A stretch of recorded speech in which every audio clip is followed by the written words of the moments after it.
Everyone, welcome to our channel অঙ্ক চর্চা।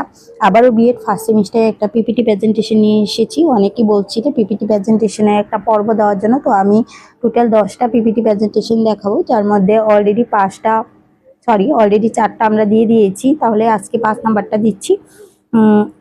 দেখো, ফার্স্ট একটা ওয়েলকাম পেজ বানিয়েছি, যেখানে কলেজের নাম, কলেজের পিকচার এবং কলেজের লোগো দিয়েছি। ঠিক আছে, এটা আমি গুগল থেকে সার্চ করে যে কোনো একটা কলেজের নাম দিয়ে দিয়েছি।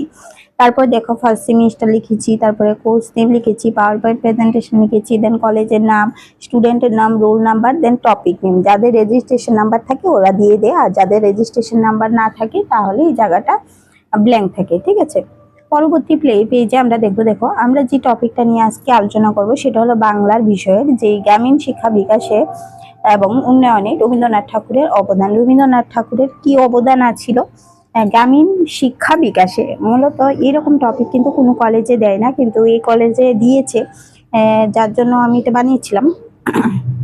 আচ্ছা চলো, গ্রামীণ শিক্ষা বিকাশে এবং উন্নয়নে রবীন্দ্রনাথ ঠাকুরের অবদান। দেন দেখো, ভূমিকা। রবীন্দ্রনাথ ঠাকুর কি ছিলেন? তিনি বিশ্বকবি ছিলেন, সমাজ সংস্কারক ছিলেন, একজন শিক্ষাবিদ ছিলেন। এটা নিয়ে ওনার বিষয়ে একটু কথাবার্তা বলা হলো। তারপর রবীন্দ্রনাথ ঠাকুরের শিক্ষা দর্শন। রবীন্দ্রনাথের শিক্ষা দর্শনটা কিরকম ছিল, রবীন্দ্রনাথ কিরকম ভাবে তার শিক্ষাকে দেখা হতো। দেখো, পিকচার দিয়ে কিন্তু সুন্দর করে বানিয়ে দিয়েছি। দেখো, পিকচারে কিন্তু মেইন আকর্ষণ। যদি পিপিটির মধ্যে পিকচার না থাকে তাহলে কিন্তু খুব সৌন্দর্য বাড়ে না। তো পিপিটি এরকম ভাবে বানাতে হবে যাতে পিকচার থাকে। ওকে, আর যারা এখনো পিপিটি বানাওনি ফার্স্ট সেমিস্টারে, যেহেতু তোমাদের 5 তারিখ থেকে পরীক্ষা, তারা কিন্তু আমাদের সাথে যোগাযোগ করে পিপিটি বানিয়ে নিতে পারো। ওকে, আমরা কিন্তু স্বল্প মূল্যে বানিয়ে দিই এবং আমাদের যে এক্সপার্ট টিচাররা আছে তারা কিন্তু মূলত সবকিছু ইউজ করে সুন্দর করে বানিয়ে দেয়। ঠিক আছে, তো যারা এখনো কিন্তু পিপিটি প্রেজেন্টেশন বানাওনি তারা কিন্তু আমাদের সাথে যোগাযোগ করে বানিয়ে নিতে পারো। আমরা ডেসক্রিপশন বক্সে ফোন নাম্বার দিয়ে দেবো। ওকে, আর পিপিটি প্রেজেন্টেশনে কিন্তু একটা ভালো একটা নাম্বার পাওয়া যায়। তো পিপিটি প্রেজেন্টেশনটা সুন্দর করে তুললে কিন্তু তোমার প্রতি টিচারের একটা কিন্তু ভালো এক্সপ্রেশন মানে গড়ে উঠবে। ঠিক আছে, তারপর চলো আমরা দেখিনি শান্তিনিকেতনের প্রতিষ্ঠা। উনি কিন্তু শান্তিনিকেতনের প্রতিষ্ঠা করেছিলেন, এটা কিন্তু সবাই ছিল, কিন্তু তিনি কিন্তু শ্রীনিকেতনও প্রতিষ্ঠা করেছিল, যেটা গ্রাম্যবাসীদের জন্য, মানে গ্রামের লোকদের জন্য তিনি শ্রীনিকেতন প্রতিষ্ঠাতা করেছিল। এটা কিন্তু সবাই জানে না। ঠিক আছে, তাহলে এখানে একটা পয়েন্ট এমন দেওয়া হলো যেটাই তোমার মার্কস বেশি উঠবে। ঠিক আছে, তারপর আছে গ্রামীণ উন্নয়নের অবদান। উনি কি করেছিল? কৃষিক্ষেত্রে করেছিল, কুটির শিল্পে করেছিল, নারীদের ক্ষেত্রে কি করেছিল তার নিয়ে। ঠিক আছে, পরবর্তী আমরা দেখব শিক্ষা ও আত্মনির্ভরতা। ঠিক আছে, কিভাবে শিক্ষার মাধ্যমে আত্মনির্ভর হওয়া যায়, কিভাবে যে নিজের কোনো ব্যবসা বা নিজেকে তুলে ধরা যায়, সেটা নিয়ে উনি কিন্তু বলেছিল। ঠিক আছে, রবীন্দ্রনাথ ঠাকুর। এই বিষয়টা কিন্তু সবাই জানে না, এই টপিকটা কিন্তু খুব রিয়ার একটা টপিক এবং এই টপিকটা কিন্তু খুব ভালো একটা টপিক।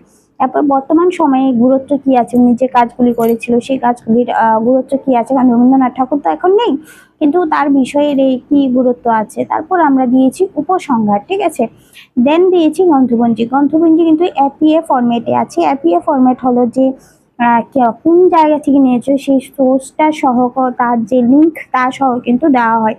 তো মেইনলি কিন্তু এপিএ ফরম্যাটে সব অ্যাসাইনমেন্ট, প্র্যাকটিকাম এবং কিন্তু যে রেফারেন্স দিতে হয় আমরা কিন্তু সেটি ফলো করি, যেটা বাবা সাহেব আম্বেদকর এডুকেশন ইউনিভার্সিটিতে বলা হয়। ঠিক আছে, পরবর্তী আমরা কিন্তু ধন্যবাদের একটা পেজ দিয়েছি খুব সুন্দর করে। ঠিক আছে, তো আরেকবার আমি স্লাইডটা দেখিয়ে নিই। খুব সুন্দর পিকচার দিয়ে কিন্তু অ্যাড করে আমি কিন্তু স্লাইডগুলি বানিয়ে দিয়েছি।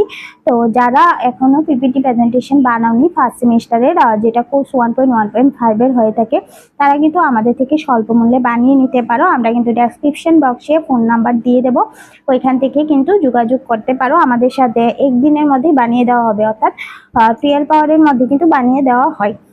তো চলো, আজকের পর্ব আমরা এখানেই সমাপ্তি করছি। পরবর্তী পর্বে কিন্তু অন্য আরেকটা পিপিটি প্রেজেন্টেশন নিয়ে চলে আসবো।